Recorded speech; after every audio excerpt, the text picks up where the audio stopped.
thank you everybody for having me here. It's an honour and frankly daunting to be invited as a journalist to speak to a room full of scientists. You know, I'm expecting to be thoroughly peer-reviewed and skewered by the lot of you. But I also want to pay a special recognition to the gathering of government, industry, defence, military, intelligence types who I'm sure are sort of back there in the background. One of the things that I think makes this event very special is that it does offer a portal, a respected portal for that discrete nexus between the government, private aerospace and the scientific community to talk about a topic that, despite overwhelming admissions from the US government, I mean, frankly, it's a lay down misère that it's real, whatever it is, there's a there. It's a subject that's still treated with such ridicule and stigma. And I think the great thing about SCU is it's an organisation that represents an attempt by science to deal with the subject objectively and rigorously and to give it solid sceptical peer review. And that's what this should all be about. Now, as Micah acknowledged, as you would all know, I was involved in interviewing David Grush last year for the news network News Nation when he went public. And he tells me he was here in 2022, very discreetly, up the back. And if there's anybody here in the audience from the intelligence community who wants to tell me where the TR-3B Aurora is in that particular cave in Area 51, I'll be in the bar later. It is very, very daunting sticking your head up and speaking about the UAP issue because there is a hostile intolerance, a disdain in much of establishment science for the notion that the subject of UAPs, unidentified anomalous phenomena or aerospace phenomena, as Rich acknowledged, whether it should be taken seriously at all. My Aussie journalist mates and some more maliciously inclined folk took great delight in the fact that I was the unsolicited recipient of the 2023 Australian Skeptics Bent Fork Award for being supposedly the perpetrator of the most preposterous piece of pseudoscientific or paranormal piffle. And I'm proud of it.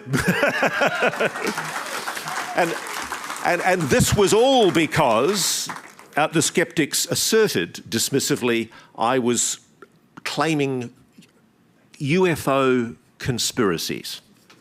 Now, I want to deal with that in the course of today's address.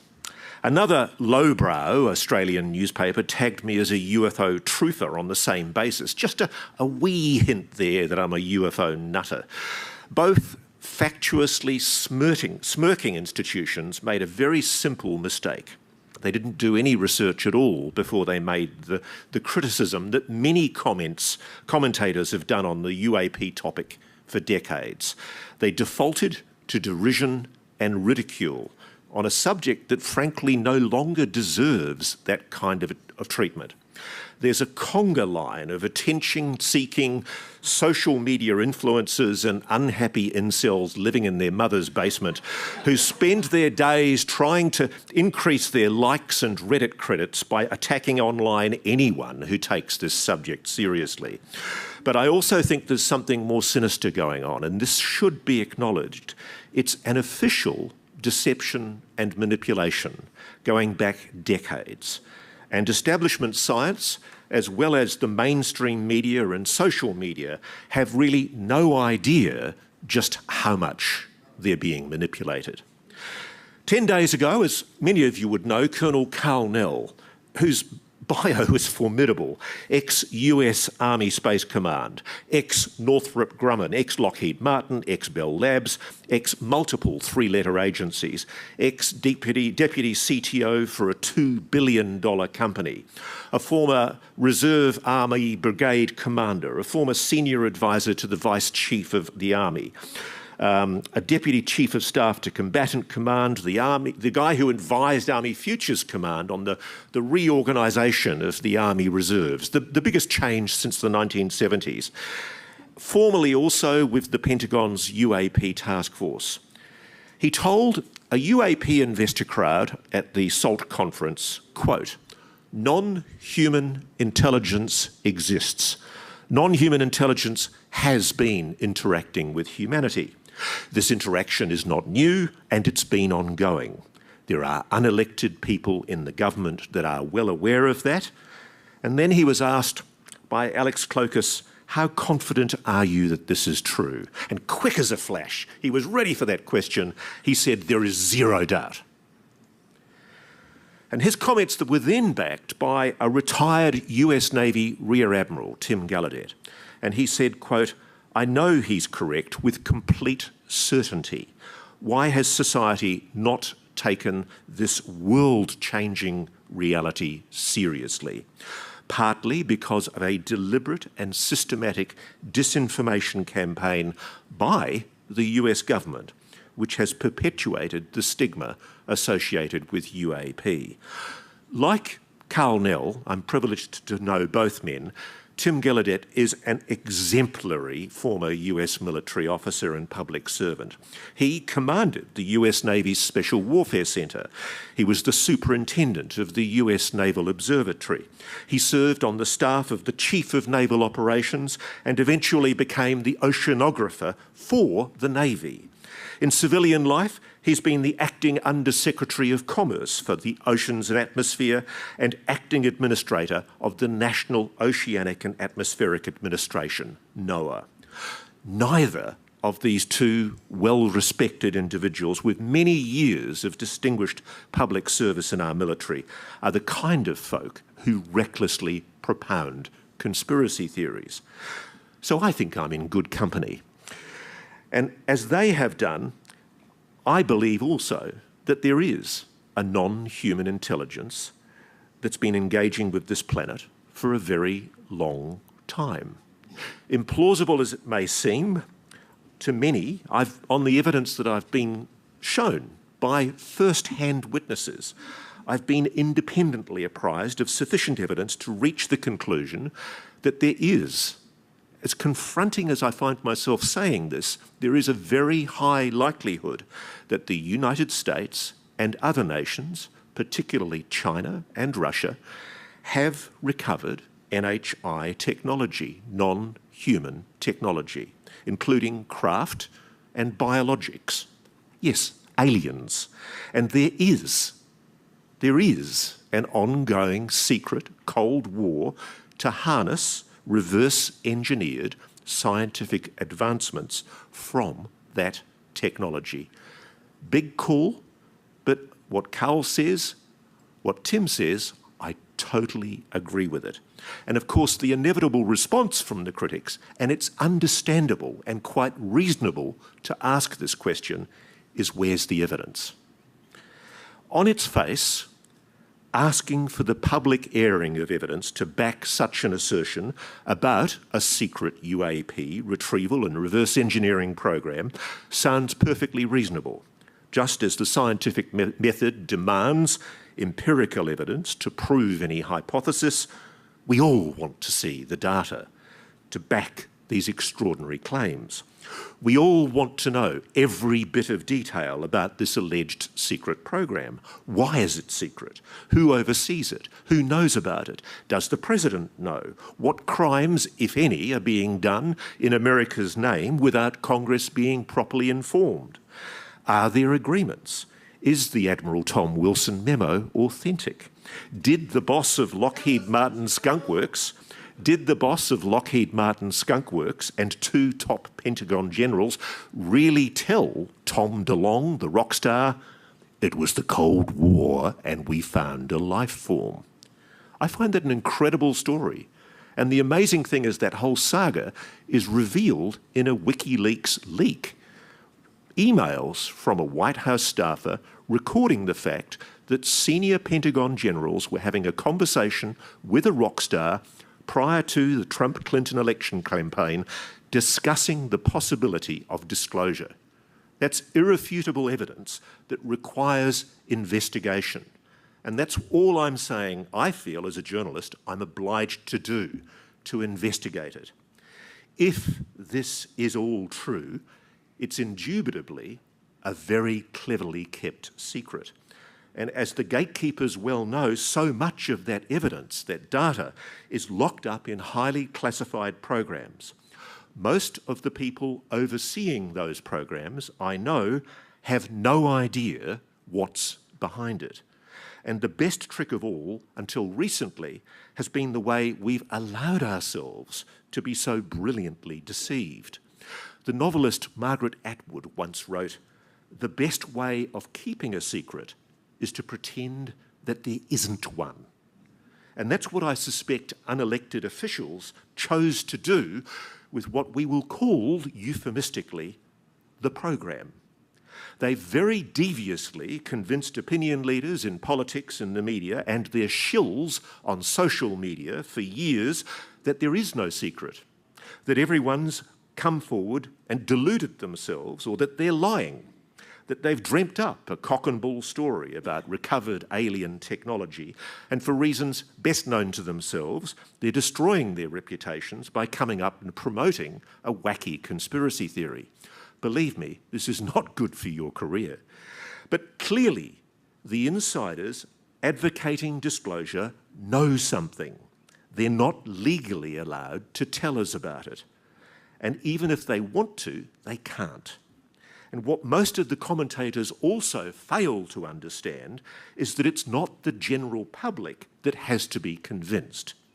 The American public, frankly, at the moment, is mostly irrelevant in this ongoing debate, except for the fact that you all vote. What matters most right now is that members of key oversight committees in Congress and the President and his National Security Committee wake up to the fact that this is real. It's a major public interest issue of concern, and they start doing the job that we entrust them to do. That's the only forum where the full story of the program can legally be investigated and exposed. And that is starting to happen. As we all know, there's a new attempt that's just come out in the last day for a new UAP disclosure bill. It's so important. So much of the evidence that would finally make Congress finally wake up to what's been going on is highly classified. It can't be discussed publicly by those who've been read into it. It's a very, very clever catch-22.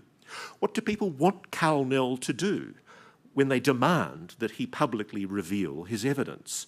He'd risk a prison term for revealing the classified details of what I'm absolutely certain he knows, if it's all true, of course. If it's all true, it's probably the biggest secret in human history. Clearly, Colonel Nell knows a lot more than he's letting on. And as David Grush has explained, most of this program is hidden inside what are called waived, unacknowledged special access programs, WUSAPs. And they're funded by black budgets that are meant to be funding other defence projects. That's why David's pointing out that this is illegal. It's a breach of the accountability rules in Congress. Now, remember last year, the Pentagon failed to properly account for an astonishing 63% of its $3.8 trillion of assets. That means 2.4 trillion of the public money spent on defence assets is unable to be accounted for because, according to the Government Accountability Office, quote, auditors were unable to obtain sufficient appropriate evidence to provide a basis for an audit opinion.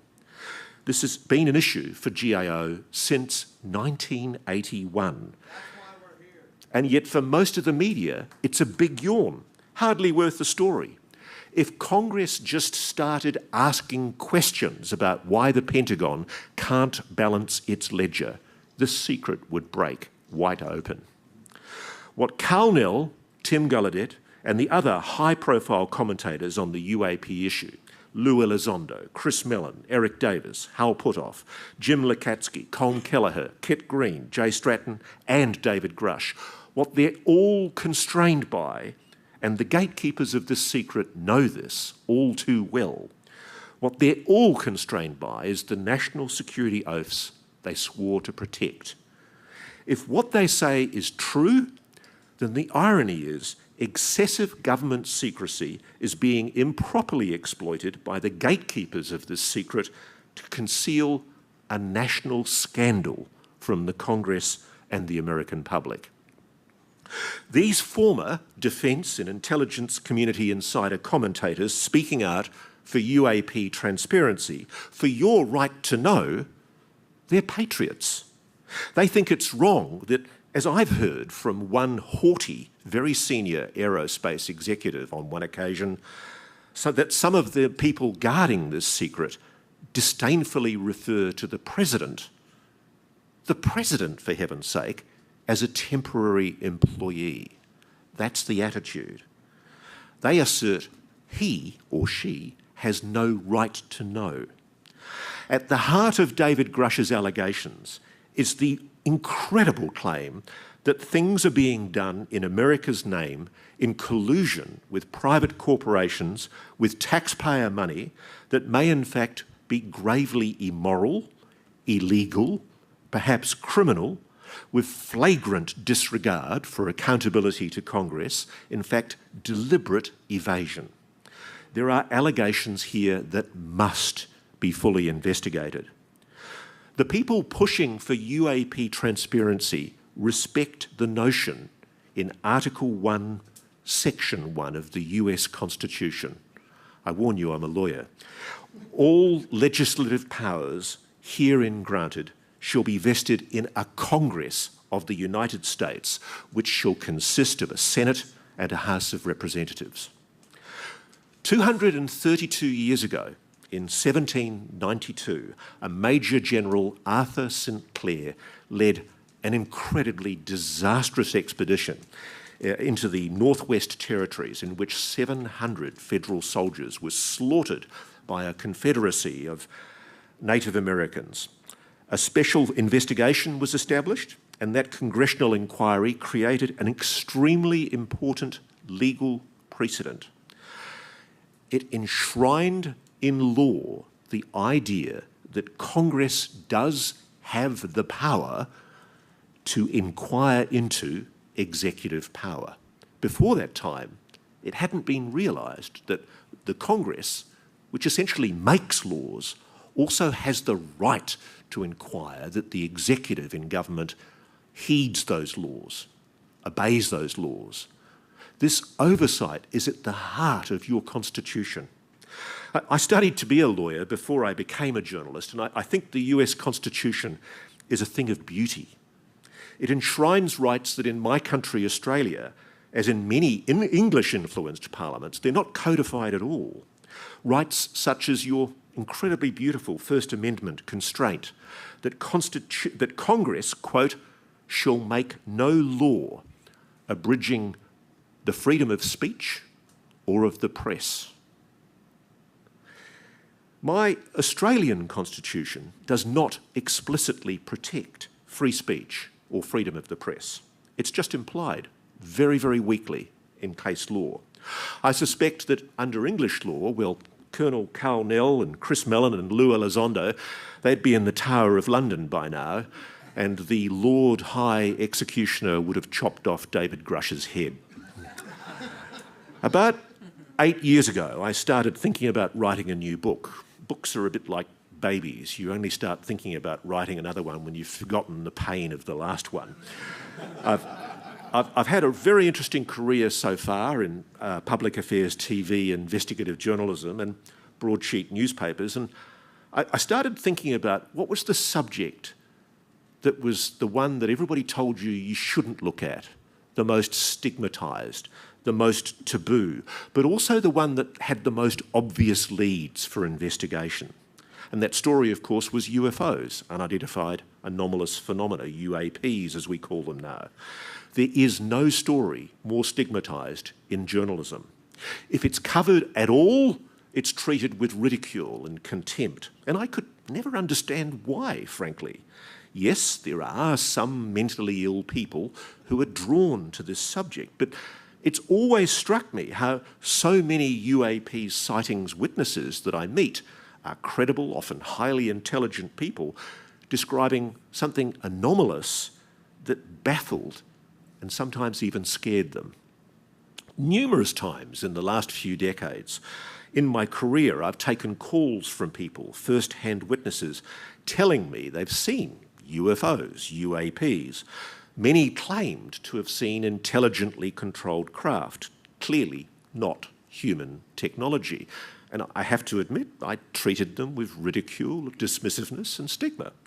I remember very early in my career, there was a woman who rang the news desk of the newspaper I was working for, and she said she'd seen a UFO while she was hanging out her washing on her washing line, and she'd run inside, grabbed her film camera and taken 3 shots, and she said she still had the film in the camera. And so I said, oh, that's interesting, bring it in. And so the photographic editor developed the film straight out of the camera as we all waited outside. And out he came with this huge big blow-up of a metallic disc hovering over this woman's washing line.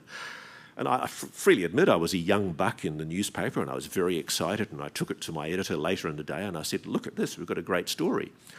And he scoffed and he said, Roscoe, we don't do stories about UFOs. And I said, why not? And he said, they're nonsense. And for days afterwards, I was doing little tinfoil hats on my desk, and you learned very quickly as a journalist, you don't cover this subject. And frankly, I found it perplexing because I'd found the woman credible. And time again in my career, I was given very clear indications that, contrary to that perception, this was something real. I was doing a story for an Australian public broadcaster on the Royal Australian Air Force, and I was with some very, very senior officers at the end of a day's filming. And after the second beer, one of them leaned across the table and said, why don't you chaps do stories about UFOs? And quick as a flash, I came back and I said, oh, because they're nonsense. And he said, no, they're not. And in the course of an evening, he was calling pilots across from all over the room in this officers' mess at an airbase and saying, tell them what you saw. And they're going, you sure, boss? And he goes, yeah, tell them. And all these pilots had seen these weird objects and they were talking about them and they were thrilled, almost relieved that they could talk to somebody like me about it. But would anybody go public about it and talk about it? No way. There was so much stigma. So I set out investigating UFOs, and one of the first things I did 8 years ago was read Nick Cook's excellent book, which I all commend to you, The Hunt for Zero Point, which frankly is the definitive beginning for me on the search and the explanation for what really lies behind this mystery. He's a respected aerospace journalist, Nick, and he began similar investigations to mine about a quarter of a century ago, with the premise that around 1956, a group of scientists and a group of aerospace engineers had started talking very openly in the popular press about anti-gravity, propulsion, and how it would soon become a reality. The G engines are coming, we were told. And those articles referenced the Glenn L. Martin Aircraft Corporation, Bell Aircraft, Lear Aircraft, and as Nick wrote, several other American aircraft manufacturers who would not spend millions of dollars, as they were, on researching science fiction. There was also mention of an elusive George S. Trimble, who was the head of advanced programs and vice president in charge of the G project at Lockheed Martin, which was at the time Martin Aircraft, but it later became Lockheed Martin. Back then, Trimble led Martin Aircraft's RIAS, the Research Institute for Advanced Studies, the predecessor to what became Skunk Works.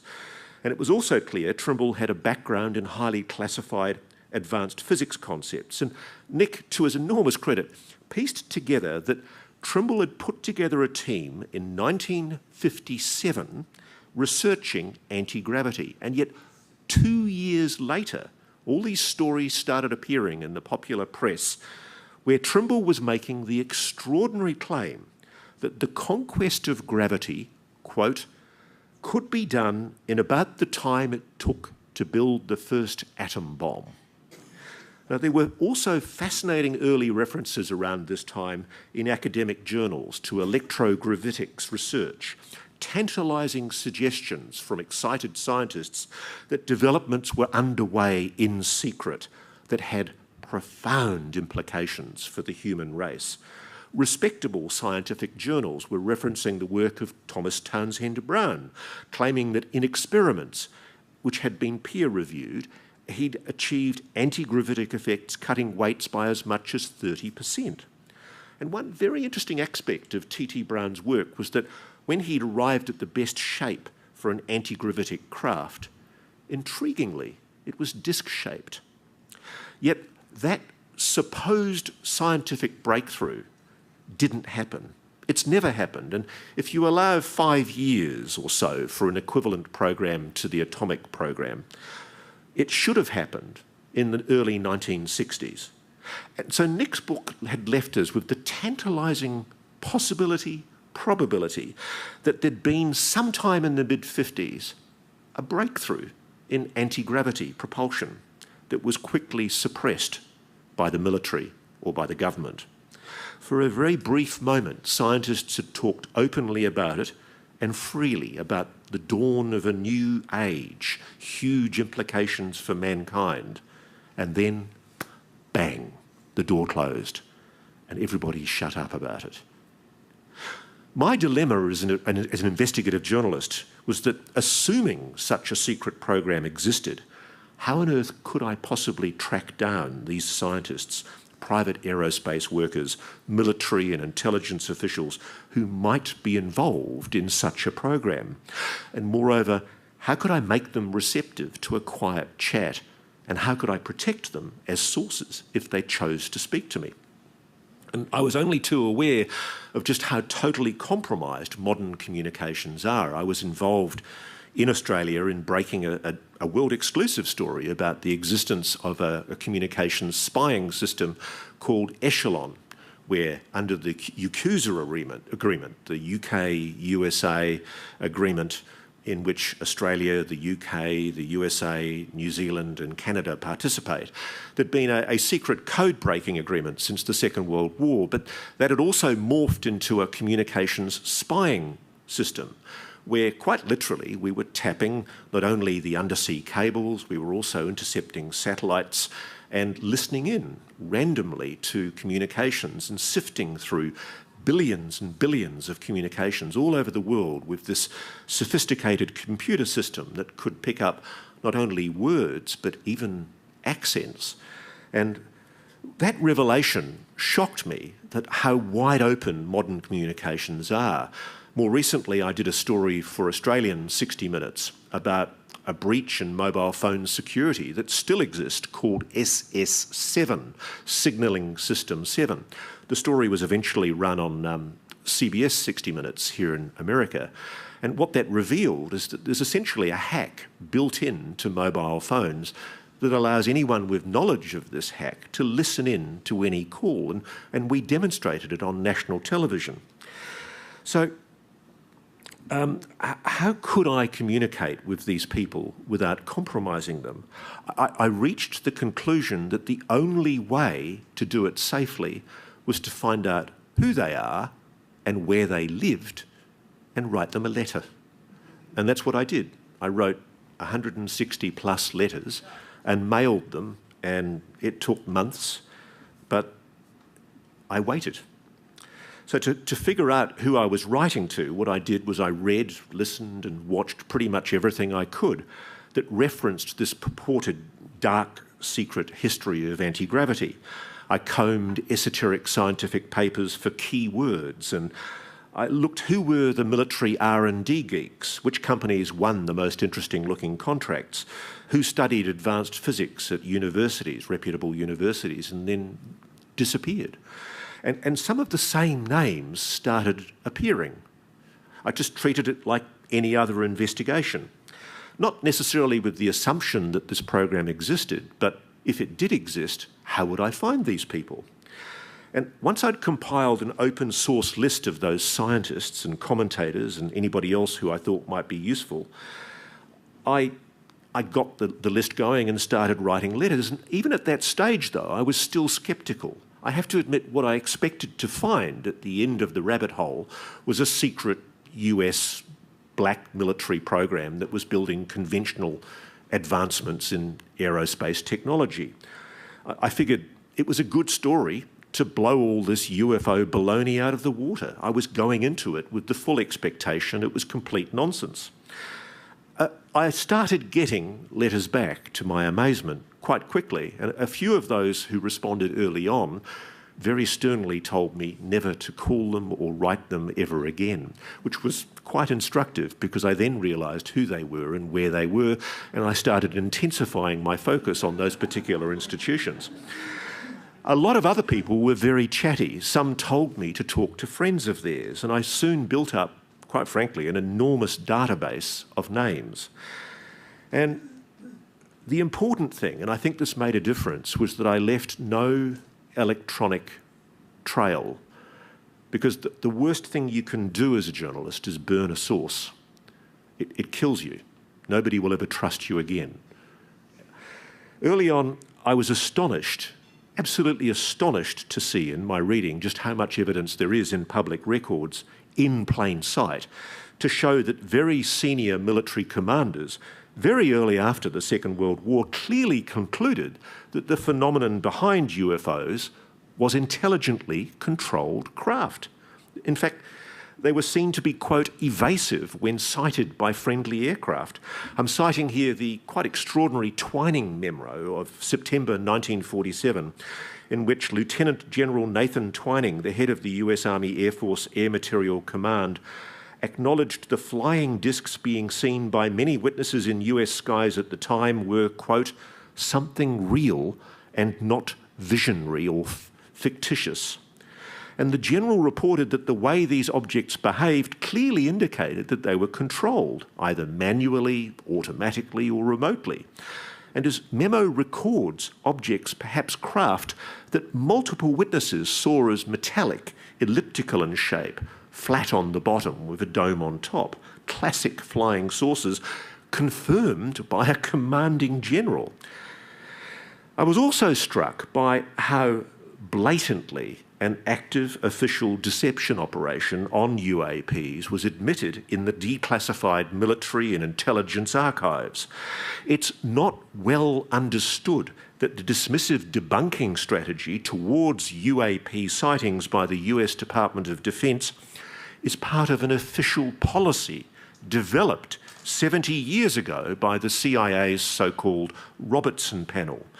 This extraordinary decision was made in secret by a group of scientists, military officers and spies that public interest in UFOs, what we call today UAPs, should be debunked and discredited.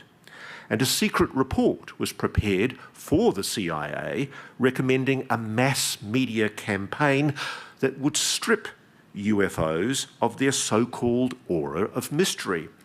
The report said, and I quote, and it's an astonishing quote, "The debunking aim would result in reduction in public interest in flying saucers, which today evoke a strong psychological reaction. This education could be accomplished by mass media such as television, motion pictures and popular articles. Basis of such education would be actual case histories, which had been puzzling at first but later explained. As in the case of conjuring tricks, there is much less stimulation if the secret is known. Such a program should tend to reduce the gullibility of the public and consequently their susceptibility to clever hostile propaganda."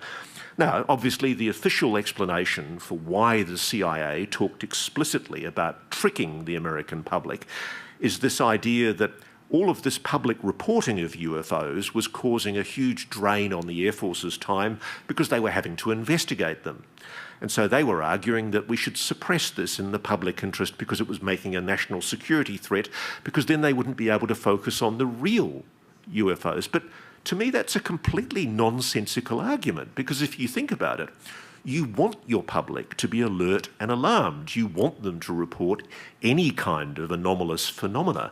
Why would the Air Force be interested in discouraging people in that era from reporting alarming sightings of objects in our skies that could very well have been a foreign adversary aircraft? Also, should one bother to actually read it, the Robertson panel report admits that one scientist on the panel resolved that an extraterrestrial explanation was the only possible explanation for many of the cases, and he was overruled by the rest of the panel. The Robertson panel was frankly a fix. It was a deliberate deception to suppress public interest into UAPs, and it began the current contemporary attitude of stigma, ridicule and contempt for coverage of the subject. We've all been hoodwinked. There are other red flags there in the historical declassified archives pointing to the idea that agencies within the US government were and still are trying to obfuscate and manipulate public opinion to play down the UAP mystery. After General Nathan Twining had recommended a study of UAPs, Project Saucer, later Project Sign, the first of the US Air Force investigations was established in December 1947. And that official report, released a year later, declared that these objects were not extraterrestrial. It didn't provide a jot of evidence to support such a claim, and it suggested, without this evidence, that they were possibly of Soviet origin. But then, of course, there was the intriguing testimony of US Air Force officer Edward Ruppelt, who Micah talked about. He'd seen a secret Project Sign report, and he blew the whistle on it. Estimate of the situation, which had declared secretly that these objects were interplanetary craft. There's a whiff here of a cover-up. Declassified FBI files also show that Edgar Hoover, J. Edgar Hoover, the FBI director, was briefed in 1950 about reports of 50-foot wide crashed flying saucers and small humanoid bodies being recovered from the New Mexico desert. And unfortunately for the FBI, this UFO memo was written up by an officer, an agent called Guy Hotel, and it's become the most requested item in the FBI files. The FBI's at pains over the years to say that Hotel's memos allegations were never corroborated. There was never any finding that it was all true. But it soon becomes clear that the many compelling witness reports that provided the basis for these claims, from purported crashes at Roswell, Aztec, New Mexico, and Kingsman, Arizona, they cannot be quickly discounted. Time and time again, witnesses reported being threatened, even told they would be murdered if they talked about this. Why? What was being covered up? Even the Air Force couldn't explain the McMinnville case in 1950, when a guy called Paul Trent and his wife photographed a classic flying saucer-shaped object. And the Air Force tied itself up in knots trying to find an explanation, and they couldn't find one. And so they wrote in a memo, this is one of the few UFO cases in which all factors investigated appear to be consistent with the assertion that an extraordinary flying object, silvery, metallic, disc-shaped, tens of metres in diameter, evidently artificial, flew within sight of two witnesses. And then there was Canadian scientist Wilbert Smith. I love this story, who managed to find people with apparent knowledge of the US secret program, including Robert Sabaka, a US scientist who'd worked for the US government's World War II Office of Scientific Research and Development, an eminent US scientist. And Smith declared in his once secret memo to the Canadian government not only that flying saucers exist, but this was the most highly classified subject in the US government, rating even higher than the H-bomb. He even outed Dr. Vannevar Bush as the head of the group running this secret program. And it makes sense because Bush was the presidential scientific advisor, the very, very first, during the Manhattan Project. And it's significant that neither the Canadian nor the US government have ever made any attempt to rebut Wilbert Smith's allegations. And moreover, before his death, Robert Sabaka, the US scientist who'd helped Wilbert Smith's investigations, actually admitted in a letter that he knew about the recoveries, note the plural, of flying saucer craft. And he described the extremely light and very tough materials that were recovered. He even talked about aliens that he said looked very like insects. And in his candid letter, he expressed his regret that this issue had been so highly classified and why the existence of these devices was so aggressively denied. It's going to be very interesting to see what the Canadian government's Sky Canada project, its report into more recent allegations of Canadian scientific collusion with the secret US UAP program finds when it's released later this year. I'm not holding my breath. What I should say is it's been suggested to me that I should investigate certain named Canadian scientists who've been working, I'm told, with the US government on retrieved non-human technology. And it's a secret that's been kept by faceless bureaucrats from the Canadian Prime Minister and the Defence Minister. I sure hope they're not going to try and cover that one up, because it's not going to go well. The official public line for 70 years has largely been that there's been nothing to this UFO nonsense. It's a line, sadly, pushed today by yapping, incurious lapdogs in the mainstream press. Recently, there's been a series of reports on UAPs, drones, if you believe the US Air Force. That's the new swamp gas. They're being routinely seen hovering with apparent impunity over nuclear and military installations, and I was surprised to see in the declassified historical archives considerable evidence showing there was grave concern about these exact same objects appearing in the 40s and the 50s over extremely sensitive US national security installations such as Los Alamos and Oak Ridge, where America was making the bomb.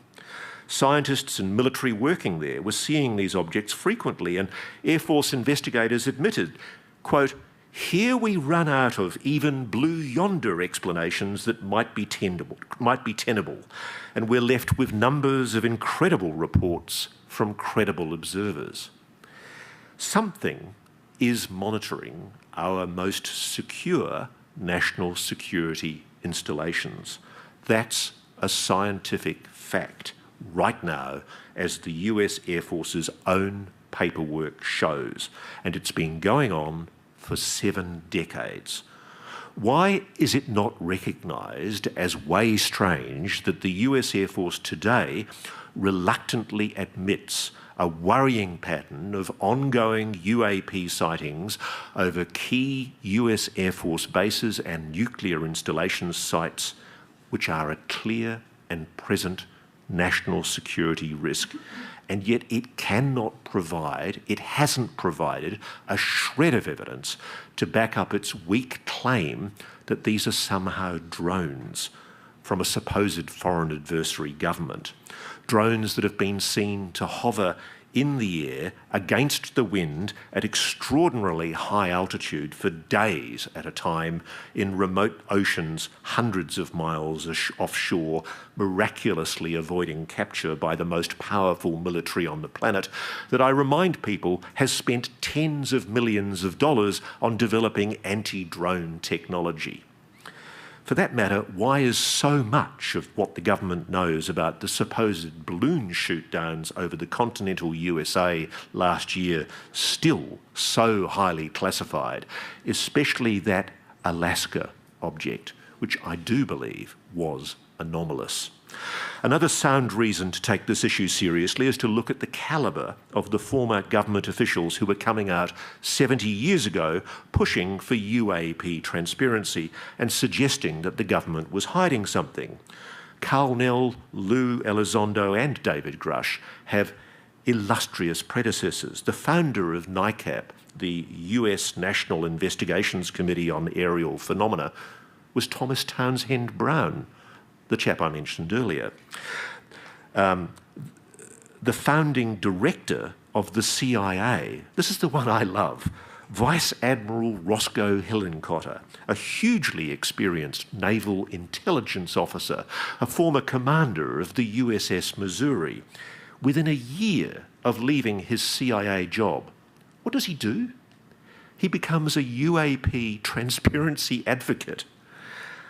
And then he was also joined by a top US Navy Rear Admiral, Delmer Farney. Why are they doing that? Why did Hillenkotter in 1960 become a UAP transparency and testify to Congress, quote, "It is time for the truth to be brought out in congressional hearings"? This is a former DCI. What truth did Admiral Hillenkotter know in 1960 from his time in naval intelligence and as the head of the CIA? The parallels today with that, with David Grush, an exemplary intelligence officer entrusted with the highest presidential secrets, are extraordinary. While on NICAP's board, Hillenkotter and Rear Admiral Farney also publicly criticised the fact that many witnesses had stopped reporting their sightings to the US Air Force because of frustration that their investigations went nowhere. And does that sound familiar? Of course it does, because it's exactly what the ARRO is doing today, the Pentagon's All-Domain Anomaly Resolution Office. I mean, it's a ridiculous name. There's also something that was done back then as well. When NICAP started attacking the US Air Force started attacking NICAP to try and discredit them. Sound familiar? Yet again, it's exactly what the Pentagon's been doing to Lou Elizondo and David Grush, trying to discredit them with sly, malicious and deceitful leaks to selected tame media. Just like Grush and co., former CIA Director Hillenkotter did his homework. He got hold of a leaked memo showing that while the Air Force was publicly debunking UAP sightings, in secret it was prioritising the monitoring of UAPs. Why was a supposedly fictitious phenomenon being secretly acknowledged in a memo as serious Air Force business? The simple fact is there's a hefty weight of declassified government files that prove the bleeding obvious that sections of the US military and intelligence community know a hell of a lot more than they're letting on. My favourites are the discoveries in cables from, for example, the US Air Force attaché in Kabul, Afghanistan, reporting the discovery of a physical flying saucer 15 metres in circumference with thick, small glass windows. That doesn't sound like a satellite or space debris. And apparently the Russians beat the Americans to it. We don't know what happened to that object. There's also a heavily redacted CIA memo from 1968 describing a metallic disc-shaped object with a 6-foot base, 4 feet in height, that was found in a crater in Nepal. This is one of a series of documents that refers to a covert program known as Project Moondust, which it's long been suspected was involved in retrievals not only of foreign adversary technology, but also of non-human craft. And interestingly, in light of the fact that David Grush acknowledged last year that there is an ongoing secret Cold War underway with our potential foreign adversaries over retrieved technology, the files suggest this isn't something new. And this is where things started to get interesting for me journalistically, because my first breakthrough in the program was actually an Australian alleged linked UAP retrieval. Details from an Australian Air Force photographer who some decades back was summoned by his commanding officer in Darwin and told he would be helping the Americans out with an unspecified overseas photography job. I've never spoken about this before, and I've got to be careful to protect my ongoing inquiries. This military photographer, though, was told that the job was very secret, and it was obvious the Australian commander had no idea what he was being asked to do. It was totally need to know. And strange as this request by a foreign military like America may sound, this is how Australia does things. We've been very much a servile, willing supplicant to American intelligence and British intelligence for many, many years. And a lot of the people I know inside Australian intelligence are rightly quite proud of some of the things we've done to help defend Western democracy.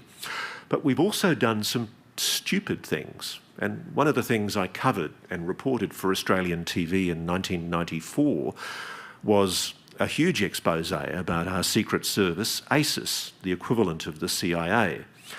And ACES had people who did technical bugging and tapping. We were very good at it, and we still are. And the Brits asked if they could borrow one of our chaps. And without asking what it was for, only too happy to please, our government's intelligence service said yes, and they sent him off. It was the aftermath of the 2003 Gulf War, and the Kuwaiti government was putting out huge contracts for the rebuilding of Kuwait.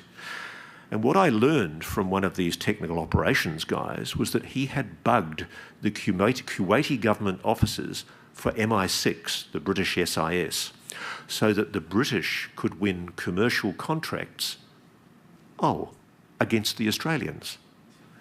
But it had been kept secret. And so when I finally broke the story, it emerged that neither the Defence Minister nor even the head of the Secret Service knew that their staff were being loaned out this way. And this is how plausibly deniable things have been done by America and by the UK for many years. And it's been an area of research for me as a journalist for a long time. And so I am about to tell you about an alleged Australian involvement in what I suspect was a non-human craft retrieval. Because what this Australian military photographer said he was tasked to do was he was picked up by an American Air Force plane in Darwin, flown to a remote southeast jungle location, driven into a deep part of the jungle, and as he described it, there in the jungle was a disc-shaped craft. Under intense supervision, he was told to photograph everything about it, inside and out. He was then told to develop the negatives in front of his American supervisors. He then had to hand over the photographic gear and the camera and the film and make sure that he wasn't taking any with him. He was then warned not to discuss with Australian superiors what he'd done and what he'd seen, and he never did. I was the first person that learned about what had happened. As far as I know, the Australian government has no idea that this Australian serviceman was involved in a retrieval operation. And the interesting thing was, when I first spoke, even tangentially about this incident, I got phone calls from people I knew in Special Forces in Australia saying I should speak to certain people. And I was introduced to Australian Special Forces soldiers who'd been on secondment to the British SAS in Hereford. And one of them told me he'd been involved in a retrieval in a European country of a craft. There are shocking allegations. If I was to accept what these alleged first-hand witnesses were telling me, there was, and still is, a secret Cold War going on between the Russians, the Chinese and the Americans to secure what I am told, and I have no way of definitively proving this. This is data. It's the start of an investigation. What I am told are retrieved non-human craft. There are even allegations that we are bringing down these craft offensively, using weapons. And I know that sounds crazy. I'm telling you what I am being told. If these claims are true, then we have acted reprehensibly with a non-human intelligence in our avaricious effort to be the first to secure an advantage with their technology. It's a moral stain on what should be one of the greatest moments in human history, first contact. I can well imagine, and I say if these allegations are true, I can well imagine this awful secret is one that some in government have decided it is best to stay concealed. Now, I know what many of you are probably thinking. This is sci-fi nonsense, silly stories peddled by attention-seeking Walter Mitty's to a credulous and gullible journalist. That's what I thought. I was sceptical. I still don't know whether to believe it. I do fear I'm being fed disinformation, but I've heard now the same story from so many sources, I'm beginning to think it might plausibly have some truth to it. Then around this time in my research, a flood of letters started happening. It was first a trickle, then a flood. It took months for people to respond to my 160 plus letters. But after what I suspect was an agonisingly difficult decision for them to decide whether to engage, they did.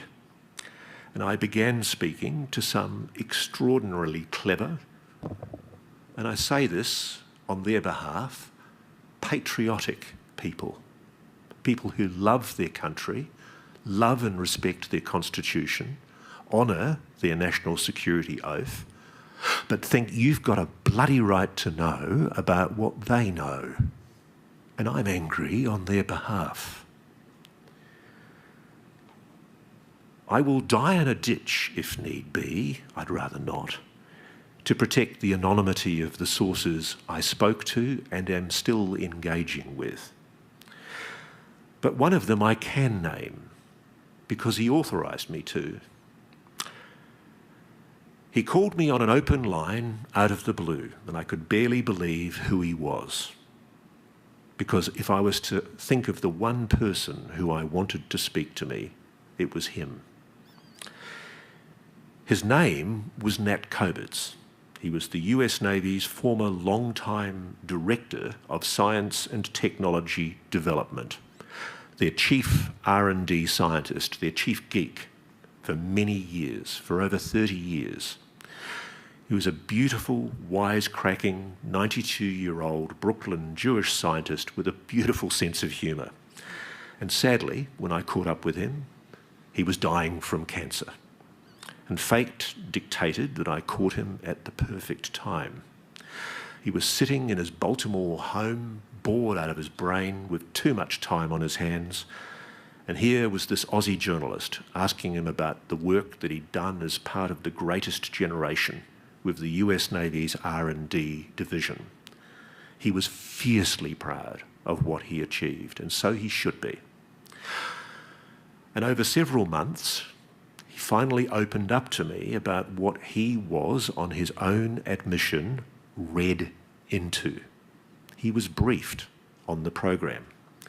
And he told me that he had been read into a classified program involving retrieved non-human technology, recovered alien spacecraft. He eventually admitted that he was officially briefed that America had retrieved multiple non-human craft, and that he was aware there was a secret operation underway for decades, in his words, to undertake to reverse engineer them. He admitted that most of what he knew was effectively hearsay, although from some excellent official sources. This is something he'd been briefed into in his official capacity.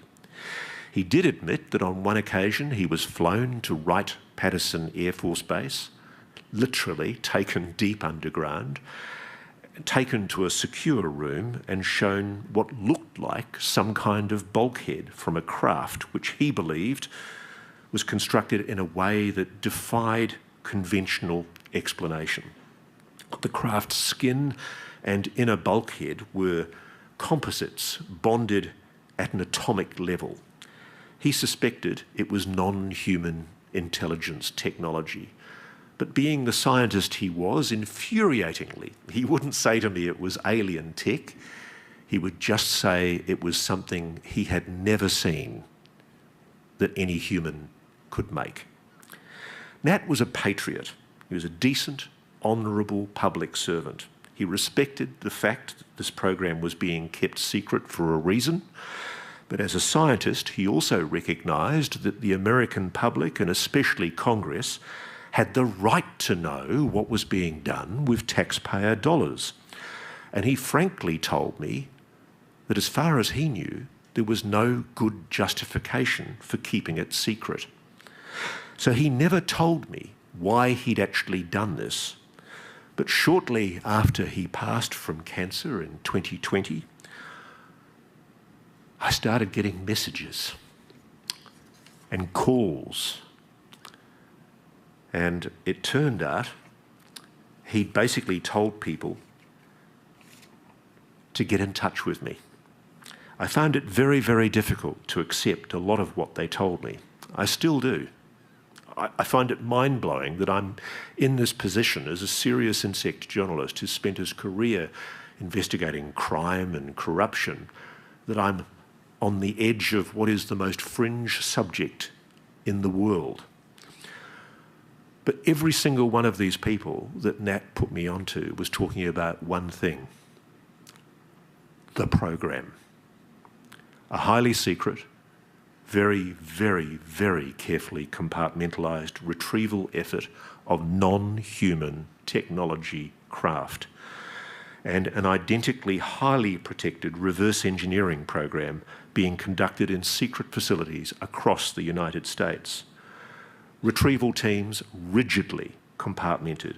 Operations absolutely need to know. Mind-boggling secrecy. Multiple sources have told me that there was a very clear threat made: if you talk about this, you will be killed.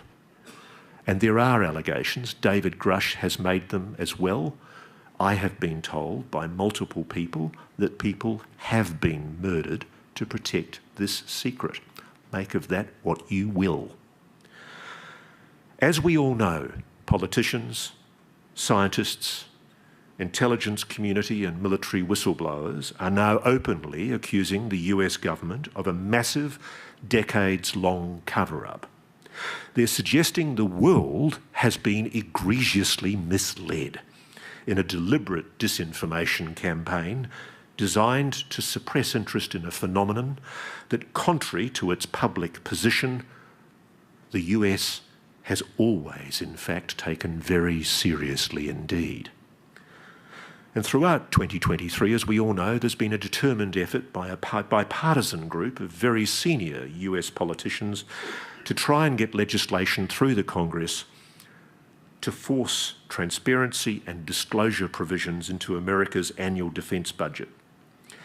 And what finally passed into law mandated some of what might help, a government-wide UAP records collection to be held by the US National Archives. But I don't expect for a moment that the agencies allegedly responsible for this massive cover-up are going to willingly hand over what they see as the crown jewels to temporary employees. That's the dilemma you face. It's not my problem. I'm not an American. It's up to you what you do about it. But I'm told this was hidden long ago in private corporate aerospace, in full anticipation that the day would come when Congress would start asking questions. A key provision in the bill that was proposed last year would have mandated eminent domain, the confiscation of UAP-related material, and it was struck down. But the mere fact that senior politicians like Chuck Schumer, the Senate Majority Leader, one of the most powerful people in the Congress, was prepared to put his name to a document in the Congress talking about the retrieval of non-human intelligence technology. We've passed a tipping point. What is very, very unusual about this push in Congress for this greater UAP disclosure on an issue that many people still regard as a fantasy is that it is backed by many high-powered politicians, among them the Democrat Senate Majority Leader Chuck Schumer, the Republican Vice Chairman of the Senate Select Committee Marco Rubio, the Republican Senator Mike Rounds, the ranking member of the Subcommittee on Cybersecurity for the Armed Services Committee, and the Democrat Senator Kirsten Gillibrand, who serves on the Senate committees for both intelligence and armed services. A previous highly respected Senate Majority Leader Harry Reid, the late Harry Reid, also played a huge role in pushing Congress to make these laws and to begin aggressively investigating what the government knows about UAPs. Why would two Senate Majority Leaders, members of the so-called Gang of Eight, which is the one group in the Congress that is briefed into all of America's most deep secrets. Why would they put their reputations on the line to promote disclosure of a supposedly non-existent, non-human intelligence and technology operating secretly on our planet? Politicians do not put their names to bills unless they have very good grounds for doing so.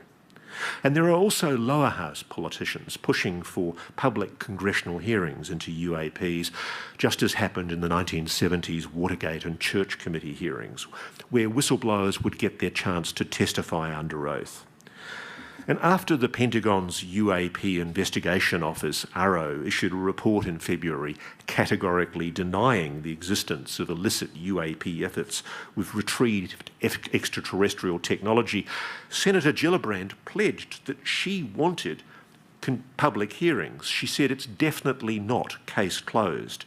Her comments and those of other politicians suggest Congress suggests something is being concealed on UAPs, and it's now determined to investigate. There are extraordinary allegations that have been aired. As we all know, in June 2023, almost a year ago, David Grush went public with his allegations.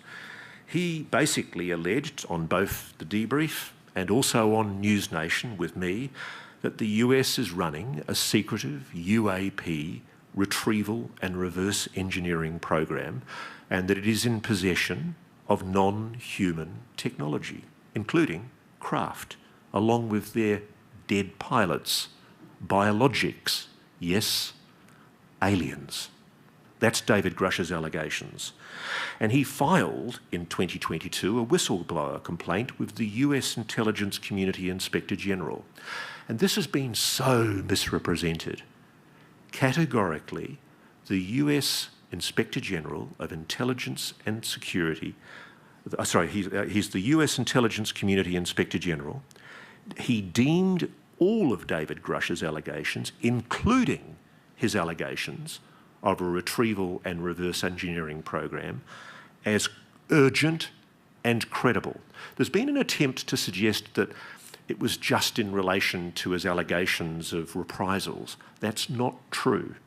The Inspector General of Intelligence specifically found that it was an urgent and credible issue for investigation by the Congress, credible, that David Grush had made an allegation of a secret retrieval and reverse engineering program. Think about that. That investigation's still ongoing. David also gave hours of classified testimony. And in a secure room for the Senate Select Committee for Intelligence, he named names. He gave locations. He's given Congress the names of he knows who are the gatekeepers. And he's made it very, very clear that he's detailed everything about what he knows about the program. He specifically gave evidence under oath, so he risks criminal prosecution if he's lied, detailing his allegations to the House of Congress Oversight Committee, explaining that his allegations were based on information he'd been given with individuals with a long-standing track record of legitimacy and service to their country, many of whom shared compelling evidence in the form of photography, official documentation, and classified oral testimony. Weigh that well. He also explained how he was tasked by the UAPTF director to identify all the special access programs and controlled access programs, the secret folders around which the secret has been kept, related to UAPs. And he said, I was informed in the course of my official duties of a multi-decade UAP crash retrieval and reverse engineering program to which I was denied access to those additional read-ons. He also alleged that the programs he uncovered were operating in breach of oversight rules that mandated Congress must be informed about all such secret programs. The US Defence Department has conspicuously not commented at all about Mr. Grush or his specific allegations. They've used AARO, the Pentagon's congressionally mandated UFO investigation office, but AARO is only as good as the information that it's given and whether its leadership mandates a proper investigation. My impressions to date suggest that most witnesses with direct knowledge of the legacy retrieval and reverse engineering program wouldn't go within cooee of AARO, as we say in Australia.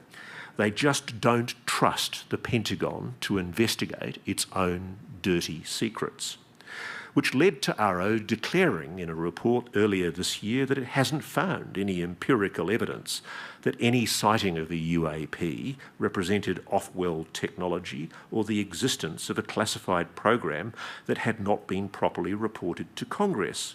It also went on to say that investigative efforts determined that most sightings were the result of misidentification of ordinary objects and phenomena. And then there was this line, which I just think is incredible. Although many UAP reports remain unsolved, AARO assesses that if additional quality data were available, most of these cases also could be identified and resolved as ordinary objects or phenomena. What sophistry!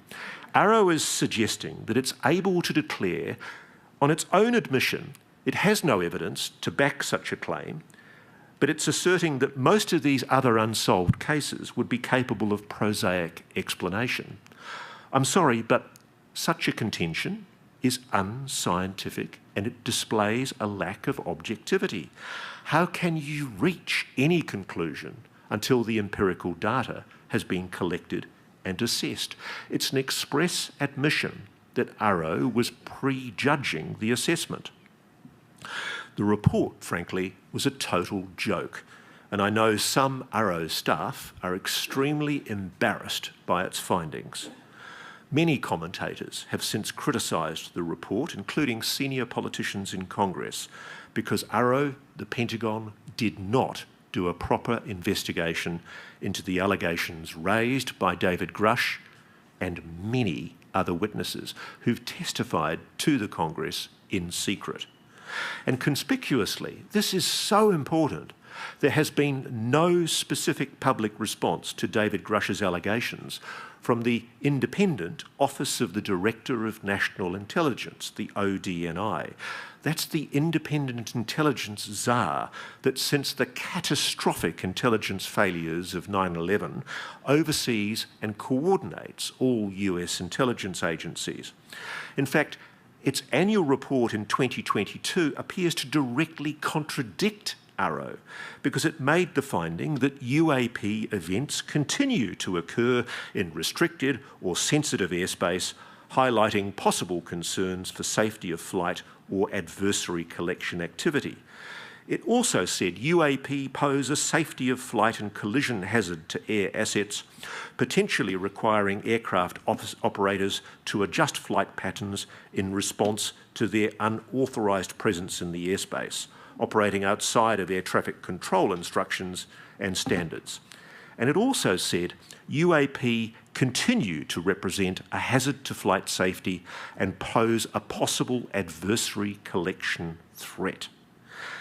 And then in December 2023, after Ohio Congressman Mike Turner led a push to block the key Schumer amendments that would have allowed whistleblowers to come forward and give evidence with more security to the Congress, the Senate Majority Leader Chuck Schumer, no less, spoke on the floor of the Senate, clearly angry, and he confirmed that he believed the US government was refusing to share information on UAPs with the American people.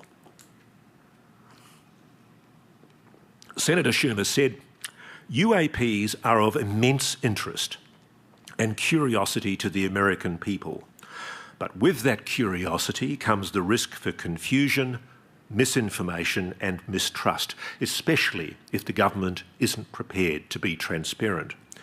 The United States government has gathered a great deal of information on UAPs over many decades, but has refused to share it with the American people. This is the Senate Majority Leader saying this. This is wrong and additionally breeds mistrust. And this is the kicker paragraph. We have also been notified by multiple credible sources that information on UAPs has been withheld from Congress, which, if true, is a violation of laws requiring full notification to the legislative branch, especially as it relates to the 4 congressional leaders, the Defence Committees and the Intelligence Committee. And in apparent defiance of the Pentagon Arrow's office to do its level best to downplay the UAP issue, the senior so-called J3 Intelligence Joint Chiefs staff advising America's Joint Chiefs of Staff are taking UAPs very seriously indeed.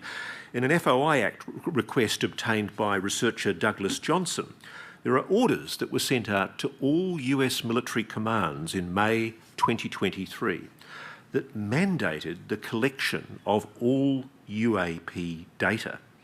It set out procedures for reporting and gathering data on contemporary military encounters with UAPs. And it reads, the US government has observed UAP in or near the territory and operating areas of the United States, of its allies and of its adversaries, and observing and identifying and potentially mitigating UAP has become a growing priority for US policymakers, lawmakers and war fighters. The potentially ubiquitous presence of UAP defines the national security implications of those anomalies, which range from operational hazards and threats to technological and intelligence surprise to adversaries' strategic miscalculations.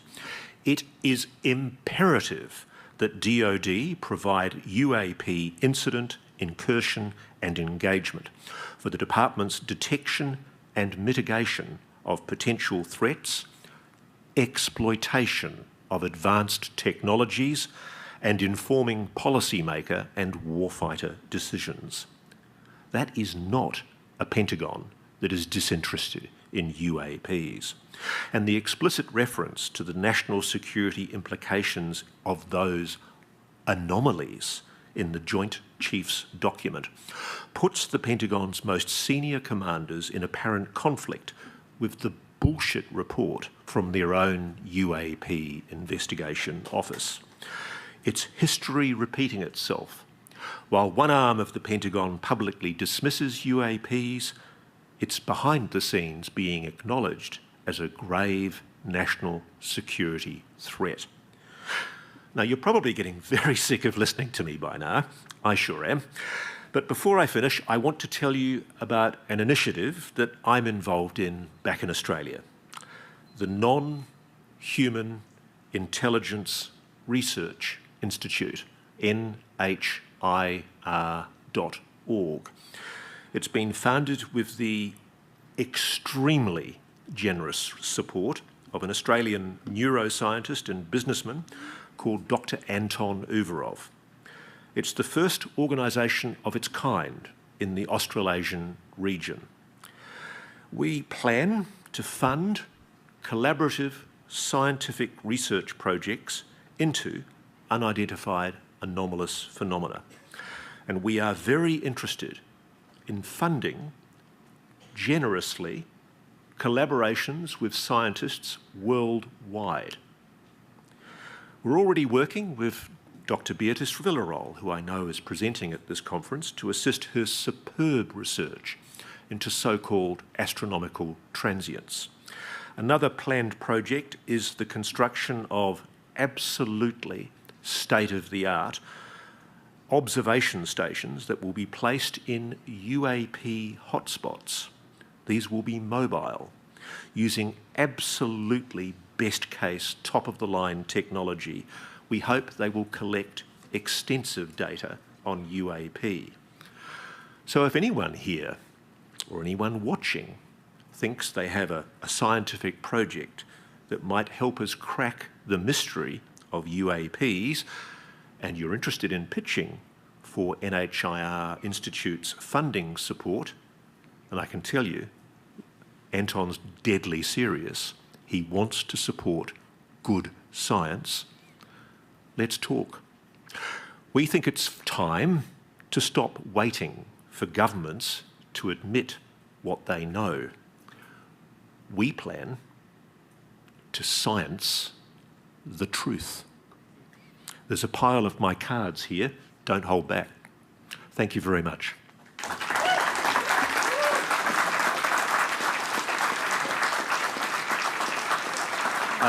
I think you wanted questions, yeah.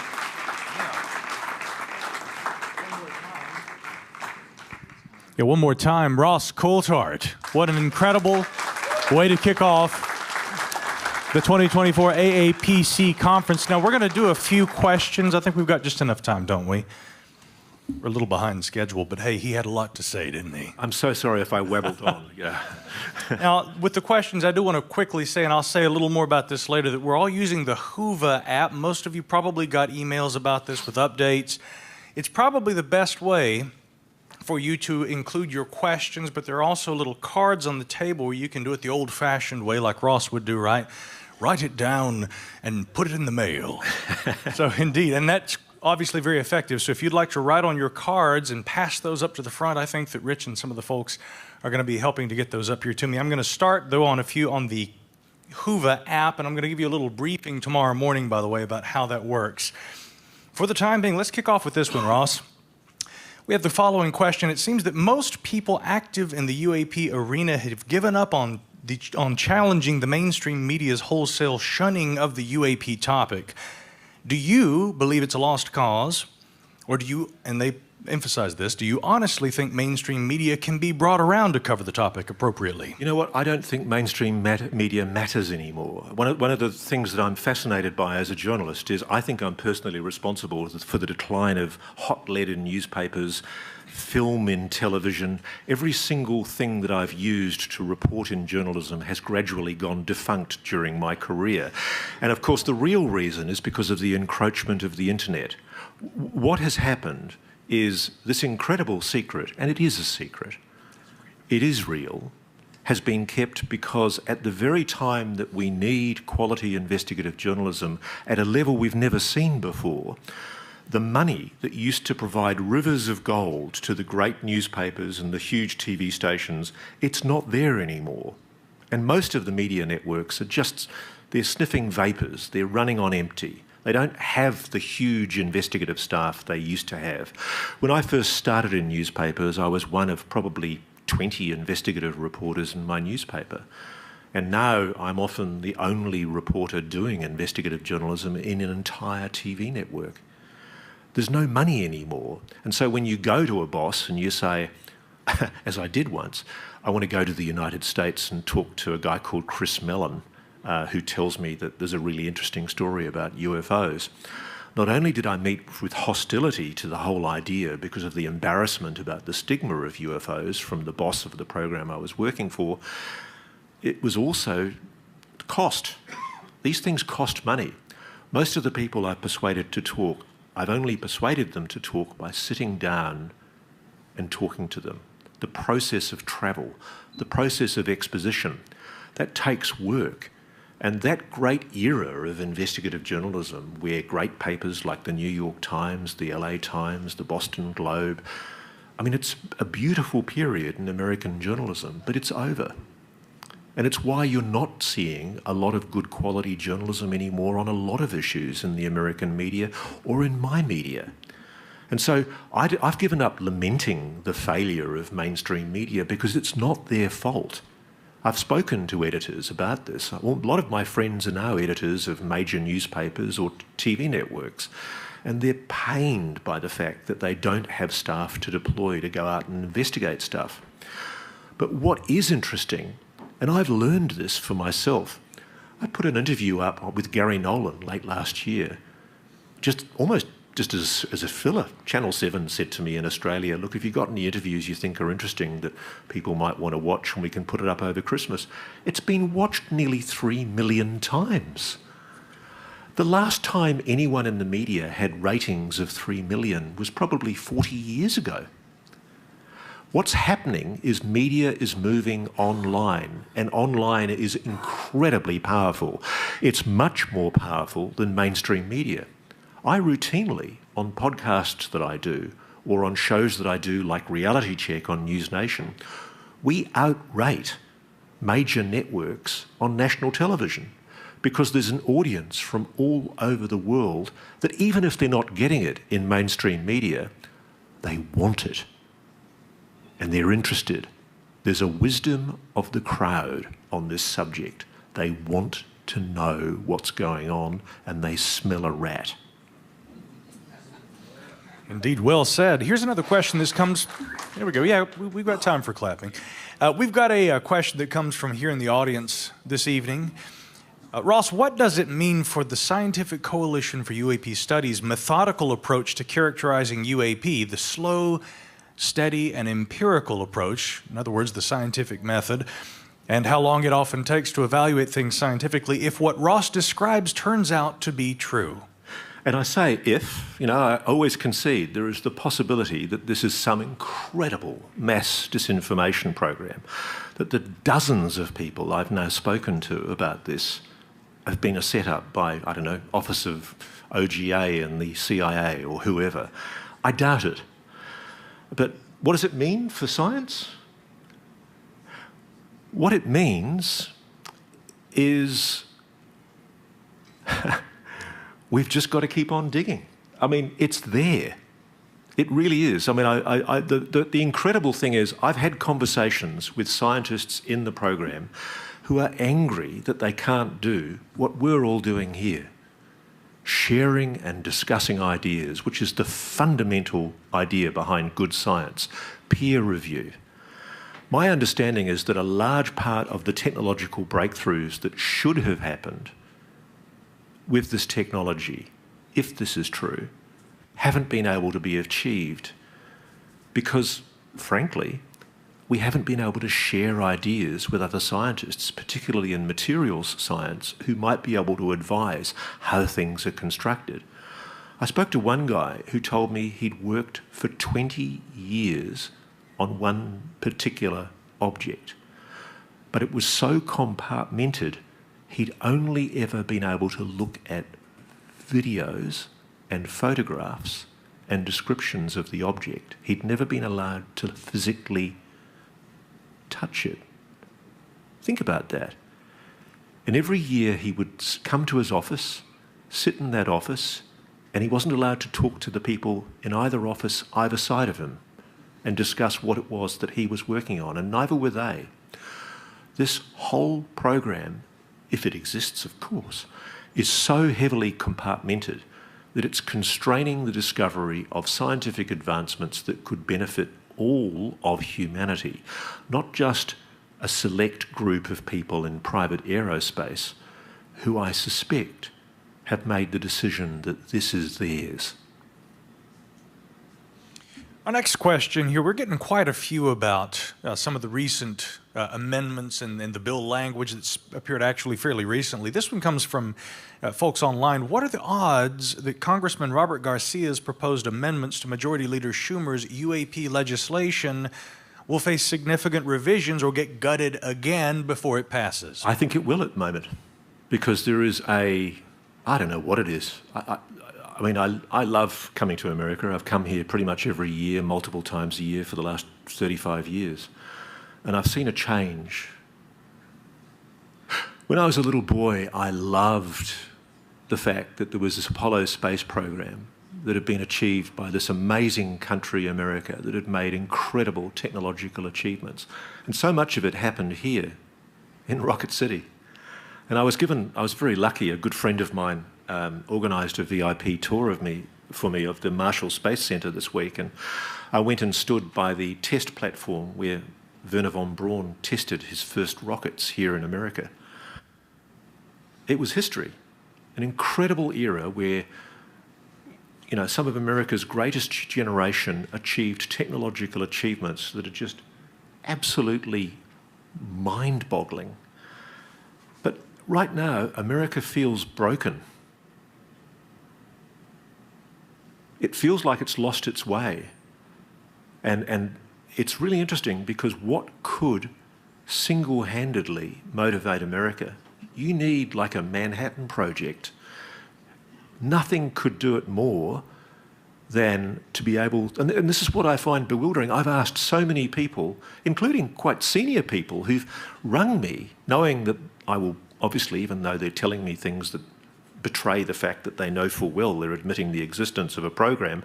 I've had conversations with people in private aerospace asking me what they should do. It's perverse. And I've said, what's the reason? Why are you keeping this secret? And they talk with just enough angularity, just enough detachment from any admission. But what they're skirting around is the fact that they're sitting on this monstrous secret. And to me, nothing could transform America more, or humanity more, than the realisation that we are not alone. You know, we'd perhaps forget our differences in Ukraine or North Korea or China or Russia and think of ourselves as humans. Imagine what science could achieve, what humanity could achieve if we could deploy the minds of everybody in this room and anybody in the world to achieve technological breakthroughs. My understanding is that what we're doing with this technology, with this retrieved technology, is we're essentially piggybacking on it. We're not reverse engineering it, we're retrofitting it in a way that allows us to use it. I won't go any further than that. I know a lot about it.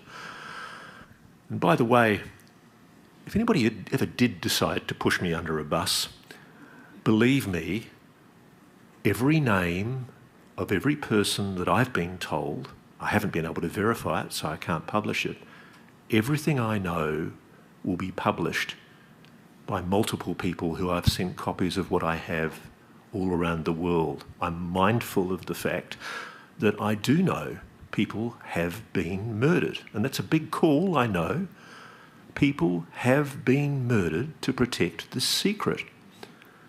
And so coming back to answer your question, this is the biggest secret in human history. And I don't give a toot whether people call me a conspiracy theorist. On a level of probability, I'm pretty bloody sure it's true. And what they're doing is they're misusing the laws of your country to hinder what is a constitutional right by Congress to oversight every arm of government. Now, if Americans don't care about that, then you can go another 60 years in ignorance. It's up to you. I mean, frankly, I actually don't think the amendment will pass in its current form. I think it will be emasculated. And frankly, unless you, the American voter, can motivate politicians to actually do something about this, it's a complete waste of time. And just like Roscoe Hillenkotter tried in 1960 and was publicly vilified for doing so, a former DCI of the CIA went public within a year of leaving office pushing for UAP transparency. What the hell? Why did he do that? He did that because he knew about the program. He thought it was monstrous, outrageous that this secret was being kept. And I do. But I don't vote.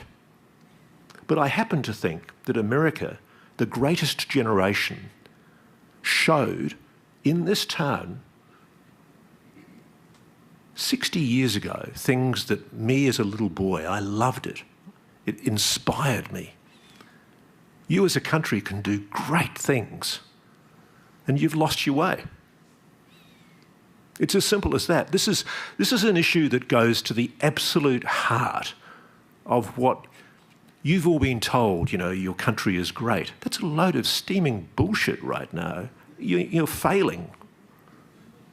And you're failing because there's this monstrous secret that's being perpetuated. trillions of dollars, I suspect, have been diverted from your budgets. You can't even fix your roads. What the hell? Why don't you vote these pricks out and get people in who are going to make a change? We're almost out of time, but you know, on the heels of that, I think it would only be appropriate to get one more from our live audience here at the Rocket City Tavern. This question, Ross: what actions can activists take to effectively pressure elected officials to demand more transparency? It really is as simple as, I mean, I know there was the New Paradigm Institute, for example, held a demo in DC, and only a number of people turned up. Good old-fashioned tub-thumping political campaigning makes a huge difference. I can tell you, I've got friends that work in ministerial offices in government, and nothing works better than sitting down and handwriting a letter to a minister of government or a secretary of department complaining about something. If politicians started getting floods of letters telling them that this is an election issue, I mean, I know, for example, Trump's been briefed. You know what's going on? He's scared. He's scared they're going to kill him if he reveals what he knows. That's what I've been told. You have a situation where your potential president is terrified of speaking about the UAP issue because he's scared they're going to knock him. I'm not kidding you. I'm not making this up. This is serious. You have a national scandal at the heart of this. It's not just about UFOs, it's about your country. It's totally screwed unless you resolve this issue. It should be the dominant political issue. If you can get this secret out, the world will change overnight. And I've heard that from people in the program. They're deeply angry that this secret is being suppressed. They see no good reason. One of the reasons it's being suppressed is because America has made weapons, dreadful weapons. Are you proud of that? Is that really what we want to do from technology that we've obtained by using offensive weaponry against a fairly benevolent, non-human intelligence? Is that really how we want to define our first contact? Because that's what we're talking about here. And I don't know how to communicate this more seriously. I'm over talking about this as a possibility. You might notice in the course of my speech I've used qualifications, if this is true. And I will always say that we have to concede the possibility that it's disinformation. But too many people have told me that this is true. And frankly, if Americans don't care about it when they go to the polls in November, you're screwed.